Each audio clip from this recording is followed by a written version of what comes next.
All right. What the heck is that squeaking noise? Make it stop. Good evening, everybody, and welcome to Husker Heat, our third episode. I'm here with Miley and the under the weather Jaden, who's going to try and tough it out with us tonight. She has promised not to bring vomit to this pod, and so we're just going to power ahead and hope for the best, right, Jaden? Absolutely. Yeah. Miley, how are you doing tonight? Oh, just great. And looks like also here is Paul Dalen, who's telling us, relax, everybody, I'm here, and it's going to be okay. Oh, no, we've got more than one. It just feels that way. Thanks, Paul. But let's see what to talk about tonight. A little bit happened since our last pod. We no longer have an athletic director. And we won't go into that. I think the tensions are still a little high. There's still a little blood on the floor there. The gals seem to power along without him. They had the last tournament weekend of the year, and they had their first undefeated weekend, and it wasn't easy. They began with Northern Colorado, trailed them going into the bottom of the seventh. Or did that go extra? When I went to look at the box score, that box score had been replaced by a picture of one of the players. So, but I believe that. Let's see who won that game on Friday night for him? Was that Felix, I think. What's that? Felix, I think. Okay, yeah, where they runner on first, 2 out, and then got a single, pushed him over to third, and then just got one up the middle and scored it. And thank goodness, because we didn't want to get beat twice in a row by Northern Colorado, who took us out on Tuesday night. We already talked about that game. And then Saturday night, this was one that was a very, very exciting ending that prevented what would have just been an awful, awful defeat. North Dakota came into that game, I believe, 5-25, 5 wins, 25 losses. And their strength of schedule was in the mid 200s somewhere. So they were playing about 200 ball, or under 200 ball against a terrible schedule. And they scored 10 runs on us. And they held that lead most of the game. And then we came back, tied it up in the bottom of the seventh, went trunking along till the 10th, I believe. And freshman Sam Bland bopped one out over center field, 2-run homer for the win. I'll tell you one thing about Sam Bland is she's a freshman, and she just seems to play with so much excitement. That's a picture of her hitting her first homer of the year.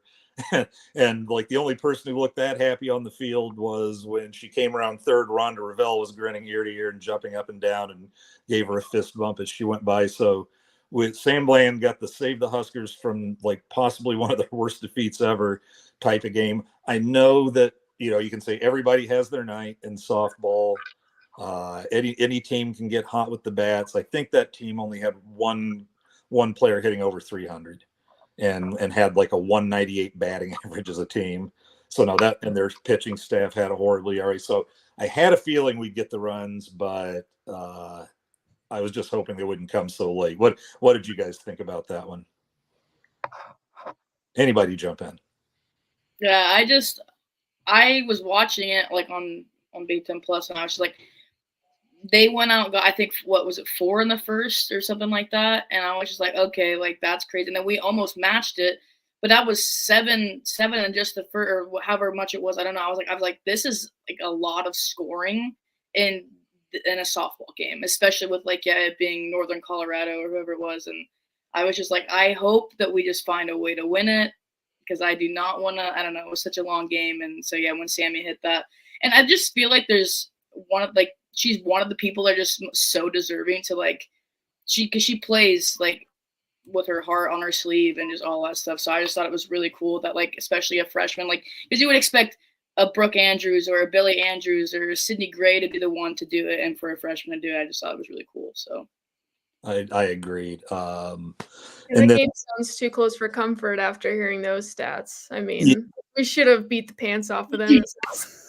Yeah. I wasn't able to watch the game, but geez. Right.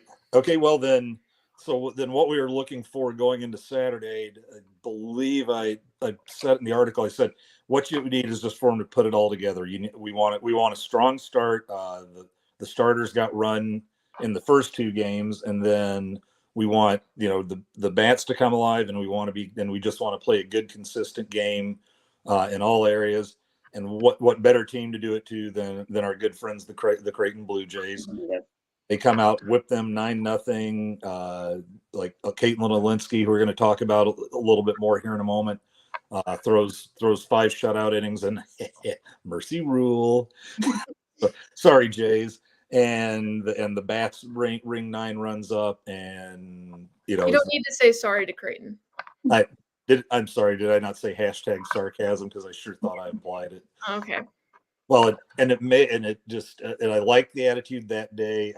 As people who've seen me on John's show know, I'm a bit of a Georgia fan as well. And Nebraska has the black shirts, and Georgia just has these little gray T-shirts that have a capital GATA on them, and those were given to them by their old legendary defensive coordinator Irk Russell, and he's just as kooky as his name sounds. He liked to bash his head he liked to headbutt the players wearing the helmets when they came off the field after big plays because he'd get so excited. And it wasn't unusual to see Irk standing on the sideline, arms crossed, serious look on his face, and just blood kind of pouring down from his forehead, down his nose, and like he doesn't even know it was going. Well, he got him the GATA shirts, and Irk really didn't mess around. That stood for get after their asses. And that's what Nebraska did on Saturday, and for the most part on Sunday. Gave up a few runs, but followed up the Creighton win with a 12-4 win over Northern Colorado. Finally just took it to them from the get-go. Gave up a couple runs, but really when you're scoring 12 runs, then it's not so bad when you give up 4. They mercy ruled them too. Yeah, and they mercy ruled them too, and that was fantastic. Yeah. Okay, let's talk a little bit about the weekend. Awards first. Let's talk. You guys jump in. Billie Andrews, Player of the Week again. Second time for her this year. Fourth time the Huskers. Her and Sydney have won 4 of the 7 Big Ten Player of the Weeks. What do you guys think about that? I think that's pretty cool. I mean, Billie Andrews had a really good weekend, but also her sister had a really good game on Sunday. I think she got on base every time she was up to bat. So, I mean, both sisters had great weekends. I think it's come to be expected. I think Billie has so many expectations, not obviously not just from herself, but I think as a fan base, you hear Billie and you're like, okay, yeah, she's supposed to be, up there. And I think last year, either early on or kind of towards the end, she kind of had a very underwhelming performance, but it feels like she has kind of just stepped it up a whole nother notch. And then that Brooke is playing out of her mind lately. So I think it's really nice to have both of them be just having a great season so far. And Brooke's running around like Willie Mays in the outfield right now. I think that's more impressive to me than just her hitting. It's just she's everywhere on the outfield. Right. Yeah. She's diving for balls. She's jumping up, stealing home runs. She's gunning people at the plate. It's a lot of fun to see. Let's see. Well, here's one thing. A few things going into this UNO game tomorrow is now you got, obviously Billie's, tied for the career lead in homers now, 54. Now here's the thing. She is one of only 15 players nationally averaging 1 hit, 1 run, and 1 RBI per game this season.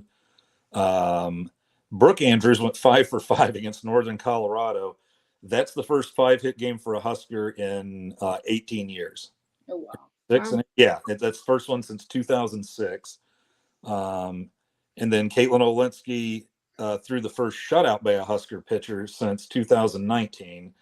Now, one bad thing about that, though, is that's our first shutout in 5 years. Was it UNO brings in a 5-game winning streak, or Nebraska brings in a 5-game winning streak.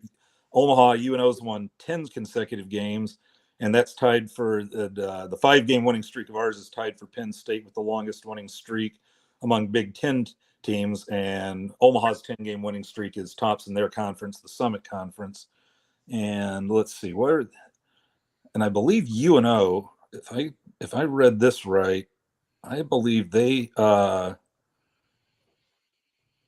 thrown a bunch of shutouts this year. Let's see. Linsky. Sorry, giving me just a moment. Okay, here we go. Scouting Omaha. Let's see. They've won 10 straight games, which I said. They're 11-1 this month.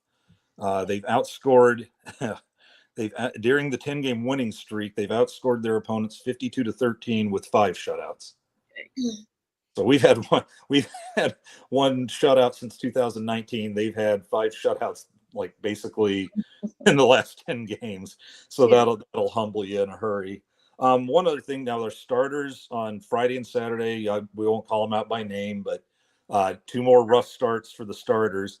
Now, here, Caitlin Olinsky is basically, I think, with this last weekend, separated herself from the pack. We've been waiting for somebody to step up and be that number 1 starter. And sorry if I jinxed you, but she's done that right now. She came in, I believe it's to the Northern Colorado game after whoever got knocked out after 2 innings, and threw 7 straight innings. Or was that, maybe that was North Dakota? That was because that had to go 10 innings. But yeah, through 7 straight innings. Then they brought in Kenny in the 10th, and Sammy did her thing. But so 7 scoreless there, then comes back to throw 5 scoreless and a shutout of Creighton. She's lowered her ERA to about, I think, 330 something, which is over a run lower than anybody else on the team now. So you'd like to see them all do it, but it's nice to see somebody break through. Now, when we were maybe questioning Rhonda, pitching her again and again after she got roughed up really good in her first 2 outings in Mexico, well, you're just seeing what the coach is seeing. And so she knew it would come around, and this is why you're patient with young pitchers and don't throw them to the curb early. She's looking really good right now. Let's see what else here. Oh, just the Husker bats in general. We're having pitching troubles. What did they score? 6, 11, 9, and 12. I believe it was at 38 total. So they were averaging almost 10 runs a game this weekend. In a lot of cases, your pitching has to be pretty bad for you to average 10 runs a game and not sweep those 4 games in softball. It's not typically a high scoring sport. Let's see. I actually got some notes. Another shout out to Matt Smith. He's an associate communications director down at University of Nebraska. He's the one that sends us our stats and pictures and recaps, just updates, and just a lot of neat numbers. So Matt Smith, shout out to you. So just for Matt Smith, I feel let's share some of his hard work. Going into this weekend with the Mavs, let's see. Though there's one thing, Caitlin Canada has kind of gotten out of her slump. I think she hit 366 last season, and she, and had an incredible freshman season, and then got out of the gate really slow. Was hitting like as low as 066.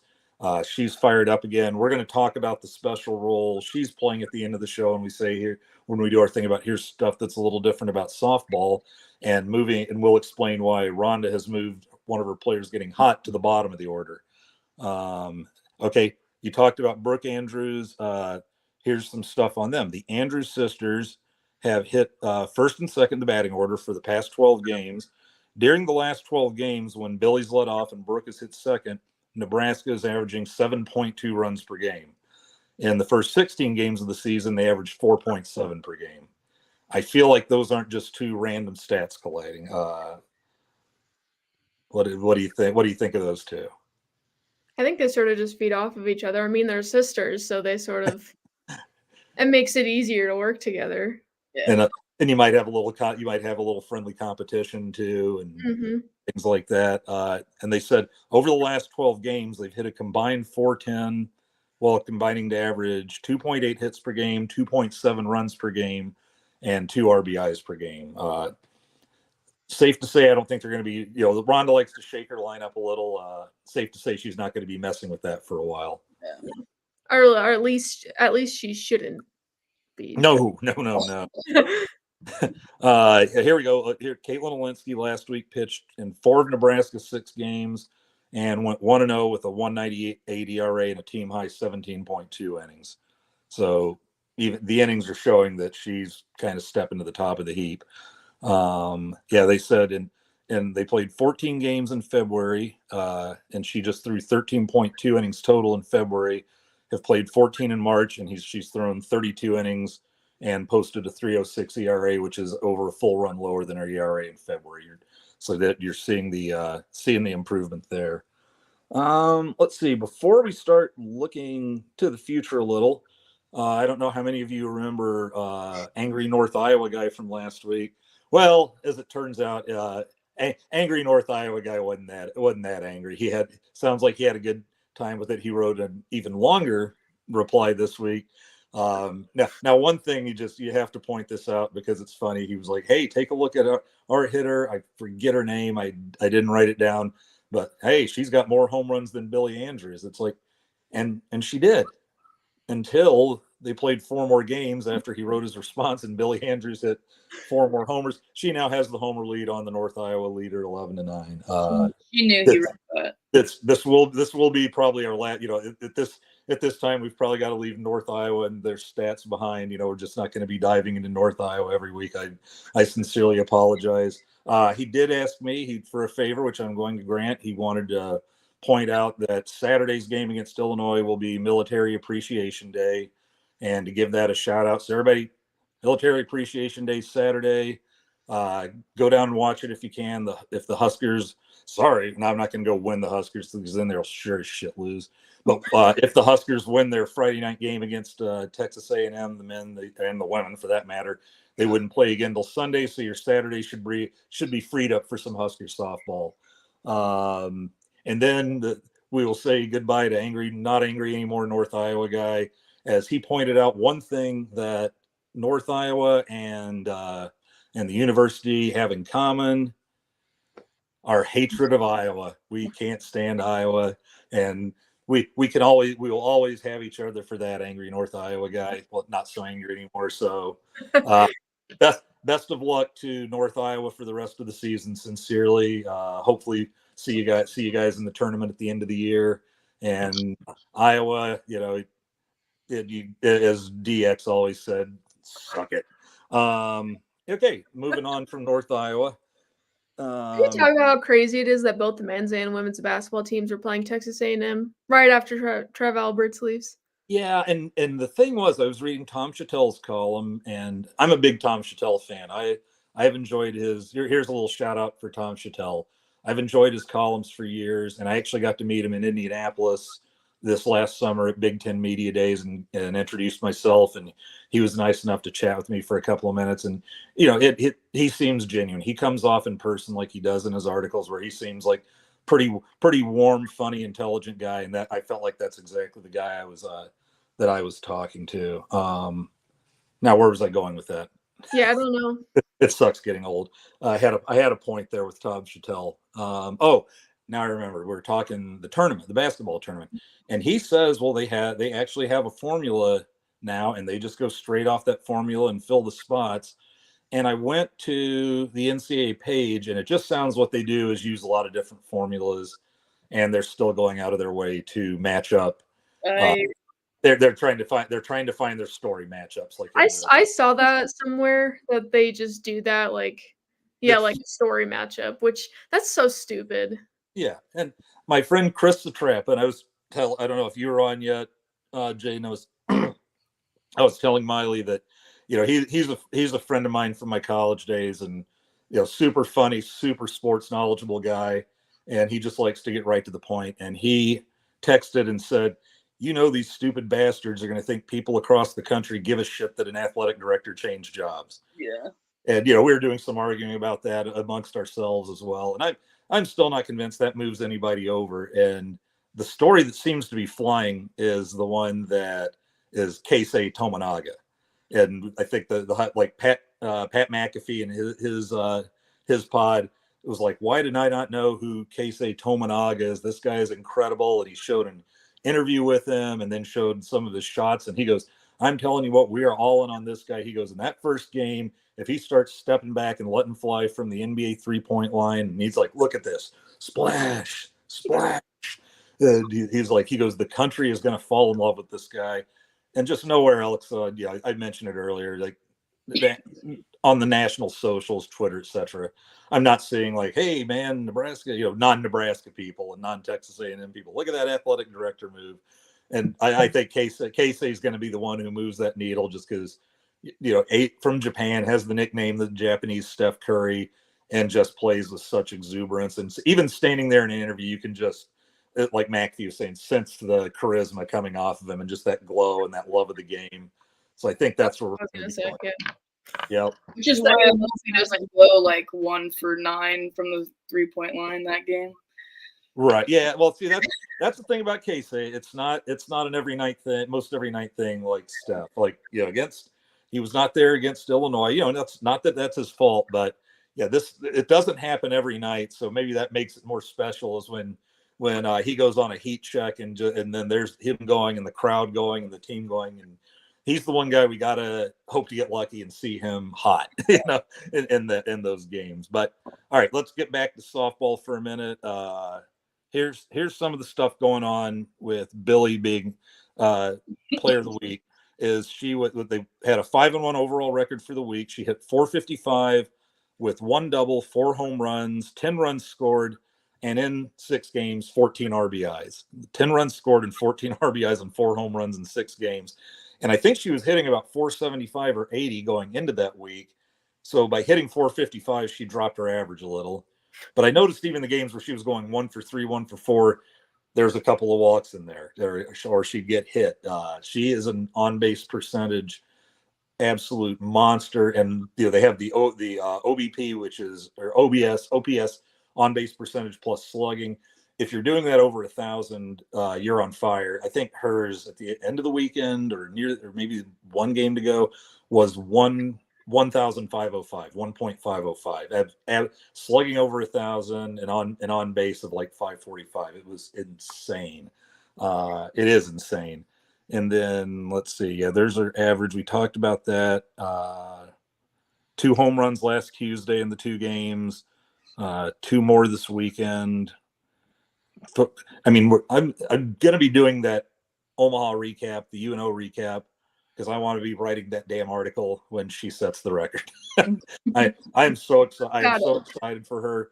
Jaden came down to the preseason press conference with me, and one thing I noticed about her is there she is sitting up there answering her questions, and I just asked, "Hey, are you looking forward to the Mexico trip?" And she just starts beaming, just like grinning ear to ear, talking about how she's never been to Mexico, wants to get out. And I'm telling you, it's fantastic when you get that person in the locker room that just kind of has that smile that lights up the room. And, it just tells everybody, hey, no matter what, everything's going to be okay. So I just from that moment, I got the feeling there's much more that she brings to that team than just swinging a bat and piling up records. Mm-hmm. What do you guys sense there?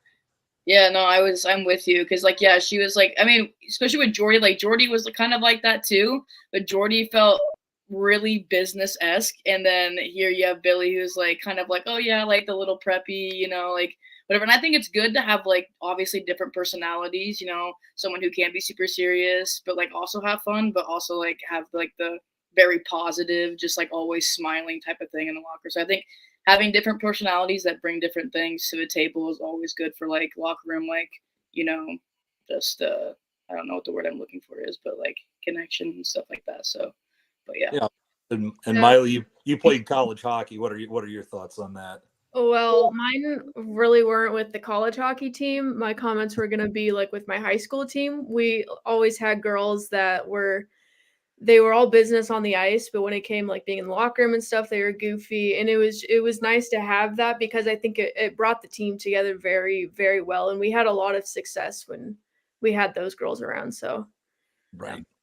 All right, let's talk about UNO a little. They're actually coming into this game ranked a little higher than us. Right now, they are 66th in the RPI rankings.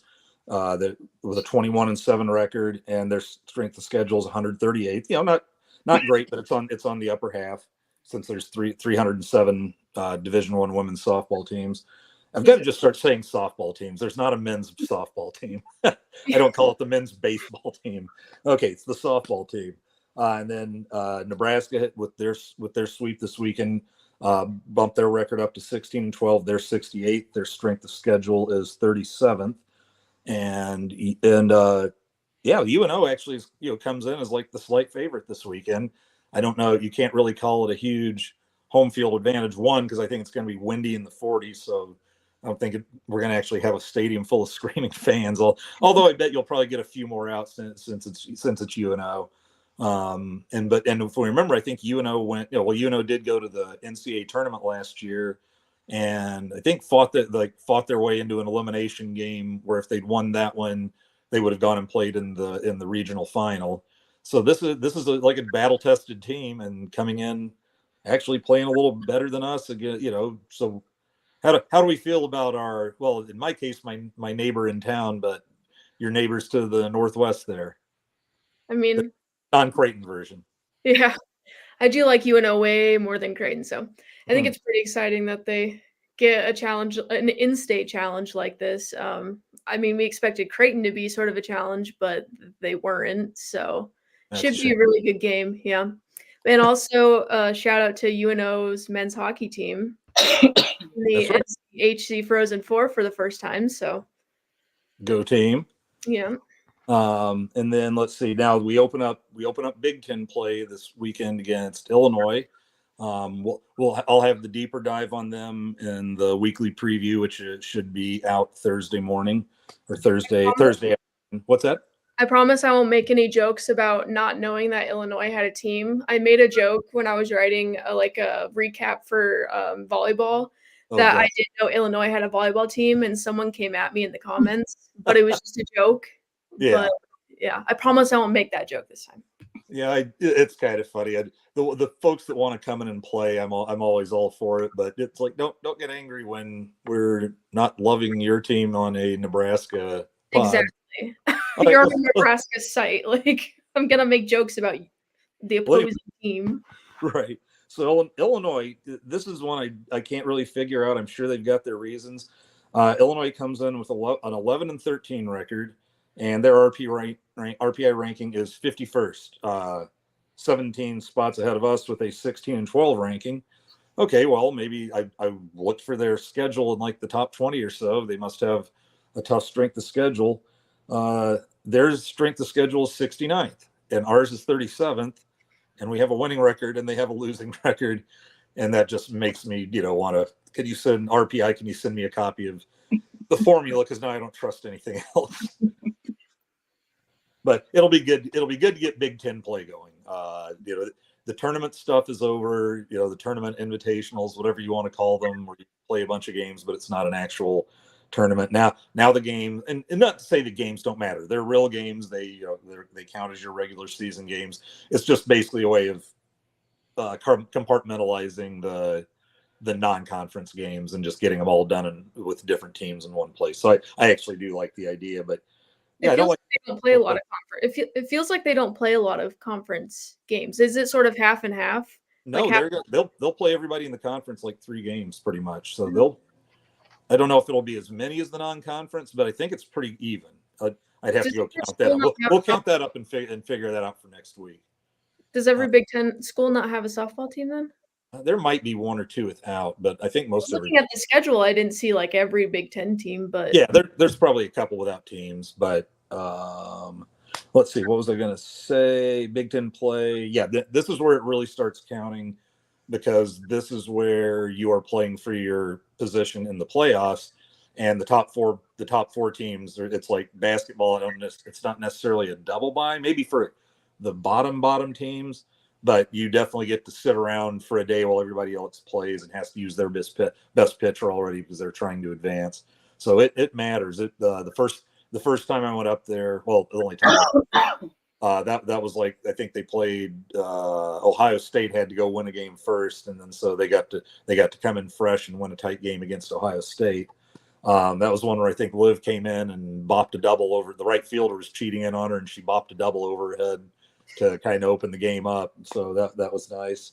But so our first is Illinois. And so I would say right now, until I really dig in here in a day or two, or in a day, I don't know that much about Illinois yet, and I know even less when I see that record in that ranking. So the ranking says it should be, a tough matchup. It should be a tougher matchup than last week, and that was four teams that were who all had strength of, or three teams who had strength of schedules in the 200s, and the Huskers, whose was 37th. So you hate to say you expect a sweep, but man, it would have been disappointing.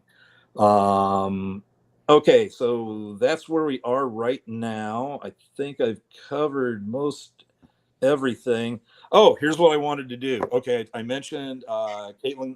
Now, is it Kaneda or Kaneda? Because I heard an announcer calling her Kaneda, but I thought it was Kaneda. I think it's Canada. Okay, I'll see if I can find out for sure, because that's what I've been saying anyway. Yeah, they have like a thing on the roster where you can press like the button to have it then pronounce it for you. They do that on some rosters. I don't know if they have it on ours. Well, here we go. I'm just going to read what's going on and why she's down to the bottom of the order now, and I would like to know what if anybody's out there and is a math whiz, here's their thinking on it. Let's see. What Rhonda Revelle said she wanted was a number 9 hitter who could actually act as sort of a second leadoff hitter. So in the innings she's leading off, she's more likely to put somebody on bases for Billy at the top of the lineup. Now, what you'd have to do mathematically is is that paying off in such a way that it's worth the at-bats you take away from her? If she's, say, batting 5th or 6th, then you're going to get over the season X number fewer at-bats. But I like the thinking on it. So anyway, she found her way to the plate like last year she hit 366, and that was the third highest batting average by a freshman in Nebraska softball history. And then she went 6 for 12 over the weekend, hit 500 for the weekend, and had a 600 on base percentage. So as she got hot with the bat, Rhonda Revelle chose to move Kaneda down in the order, the number 9 spot, in hopes that Kaneda would get on base in front of Billy Andrews. She batted 9th in Nebraska's final 2 games last weekend. In those 2 games, Nebraska scored 21 runs and only 10 turns at the bat because of the mercy rules. So it appears to be working very well. Kaneda went 4 for 4 with 2 walks in her 2 games, batting 9th, reaching base in all 6 of her plate appearances. She scored 5 runs in the 2 games after scoring only 4 times in her first 25 games. And by getting on base, she helped Billy drive 7 runs in the 2 games as she hit 9. Andrews drove Kaneda in 4 times. I was gonna say, I noticed that when she did it, because I was like, oh, it weirded me out for a second that she was down there. But because she has started to pick up her batting average and stuff, she's kind of starting to get on the ball now, I am not mad about it, because either she's hitting it or she's getting walked.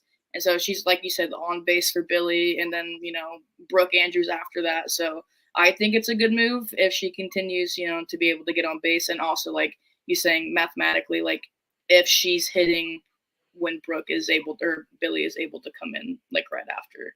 Yeah. And that's the kind of thing I read Moneyball, seen the movie. I like reading Moneyball type articles about, here's what we're doing, with whatever our formula says. And that I like that outside the box thinking. And the thing is, you have to be careful with that in case she goes cold again. I like to think that she's hit her stride, and she's not going to go 4 for 4 with two walks and get an on base of 1,000, the rest of the season. But I feel like now she's in a zone where fitting 366 is possible again. Yeah.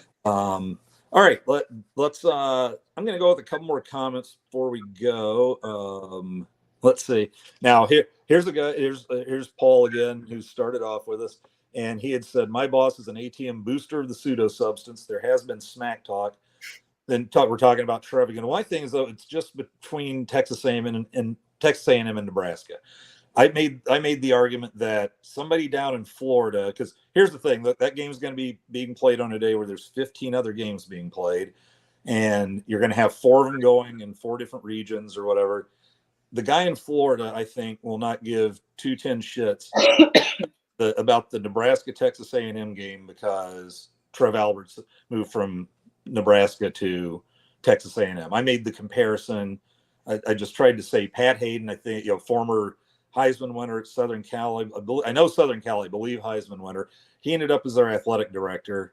and my thinking was, if I'm sitting in Nebraska, knowing well who he is, I just don't believe that if Pat Hayden was athletic directing a football team that had just had 2 losing seasons, and then Oklahoma stole him and over there, and then USC played Oklahoma.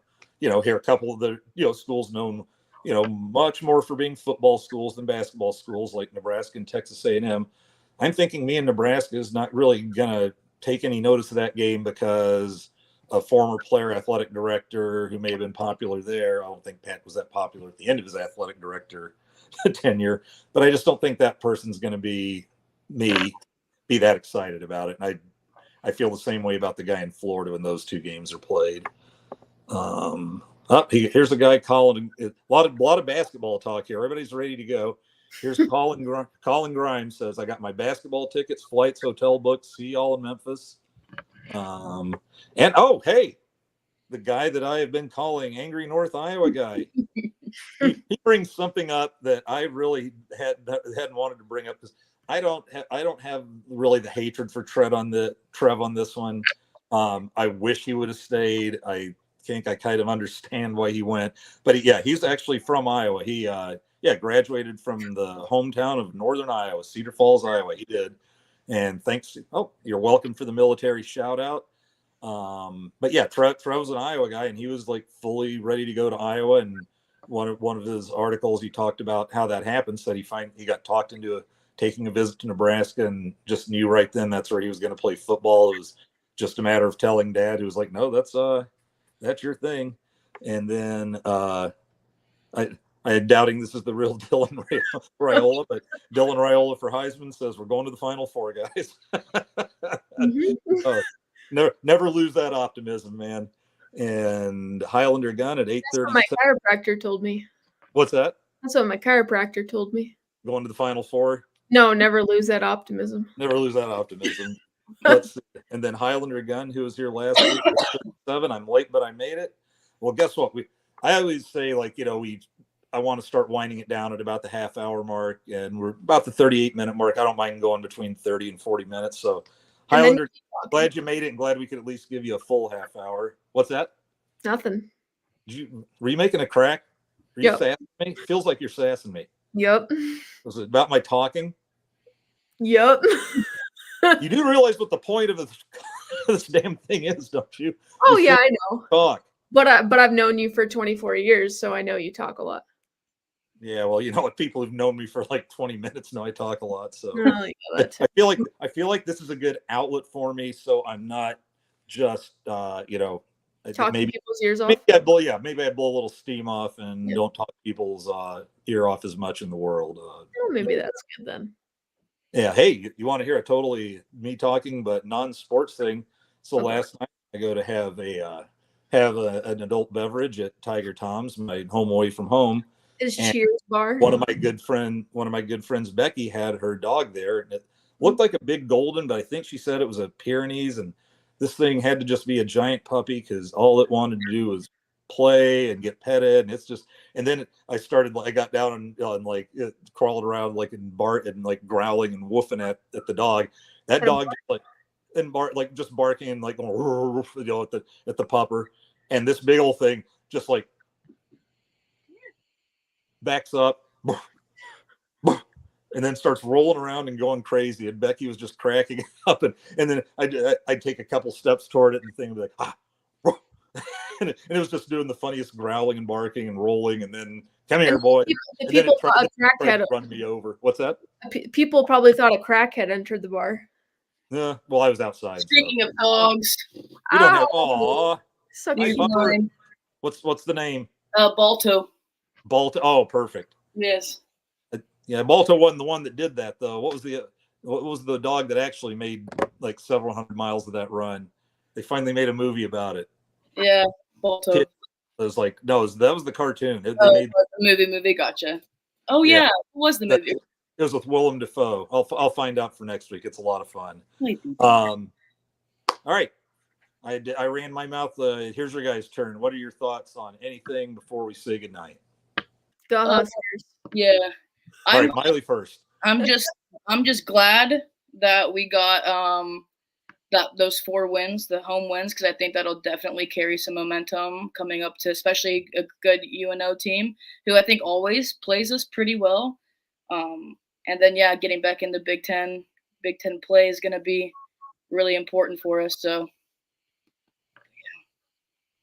yeah, Absolutely. hopefully those wins will give them a nice boost of confidence because I think they sort of need it after, I don't know, maybe a couple disappointing losses here or there, or I mean after their first home weekend where they just went 0-4. So bad. Oh yeah. it was probably a nice boost of confidence after that weekend. I thought you were talking about the first weekend, and I had this already all set to go. Let me move this out of the way.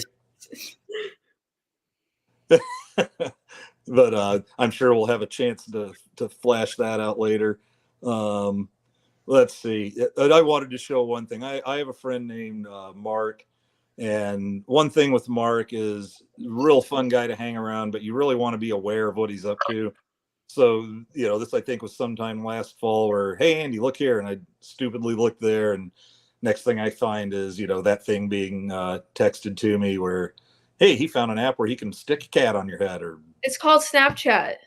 yeah, I know. You know what Snapchat is. You have it. I know. And then, so anyway, we'll be back next Tuesday. This week should have Thursday by Sunday around midday Thursday, give or take. I'll have the weekend preview out and ready. And then what's our schedule for the weekend? Does anybody have it up in front of them? Friday, Saturday, Sunday. Well, yeah, I know what the days are, Jackhammer. Well, that's the games. I know, but let's see. Friday at 5, Saturday at 1, and Sunday at noon. Awesome. That's what I meant. They're in my calendar. Yeah, not just tell me the days. She's ready. Okay. You asked. I did ask. You just gave me half an answer. You didn't ask for the full answer. I just want to go to my happy place again now.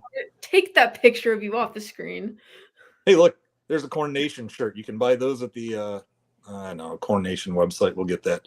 John will yell at me if I do that and don't have that. Give me one for my birthday. I got you enough. Yeah. Okay. Yeah. Go look at the amount of your student loan. I'm paying those. Yeah. You'd be paying a lot more if it wasn't for me. So shut up. No, and your parents too. And them. Here's the funny thing about that picture. That was when I decided to take off work early to go see the day-by-day part 2, the Husker movie. It was at Majestic, and walked in for the second time in my life to a theater in which I was the lone participant in the movie viewing process. So I just here's me. Selfie. Yeah, here's me with absolutely nobody behind me and a big old bowl of popcorn. I think that's about it for tonight. What's that? That's not good for your diabetes, I bet. I work out a lot more now. So anyway, enjoy the weekend. Enjoy the basketball. Both of them. Let's just, I'm not really take it to Texas A&M for Trev. It's he's going to be cheering for Amy Williams and Matt Rule. They still both love the guy. Let's just go beat Texas A&M because they're a bunch of knobheads, and then go see what happens on Sunday. But let's get that first win before we start on Twitter, on Facebook, Insta, wherever. Don't start laying out Nebraska's path to the Sweet 16 and the Final 8 when we've never won a single goddamn game in the history of the school in the NCAA tournament. Just 1-0. That's all I want to think about. 1-0.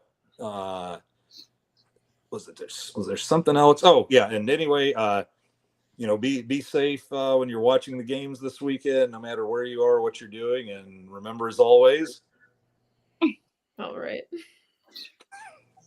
And that's all I've got for tonight. Any closing words? And go Big Reds. Go Big Red. Go Big Red. Go Big Damn Red. See you at Texas A&M and everybody else. That we went a little longer than I wanted, but I feel like just because of not just softball, but the basketball and the AD and all of that maybe a few more minutes was warranted. We'll cut it a little closer next week, and hopefully we'll see everybody back here next week. Remember, jump in the comments. Wait, got 3 more. Anything? Oh, there we go. Cobbycorn.com. If you want to get the the Cobby gear, cobbycorn.com. There's a lot of fun stuff there. Didn't even know the website. What the hell? Yeah, cobbycorn.com. I said you didn't know the website until someone told you what it was. Right. That's why I said I couldn't remember what it was. And I said I'd get it for us next week. It's the old age. You need to pay attention. Brain.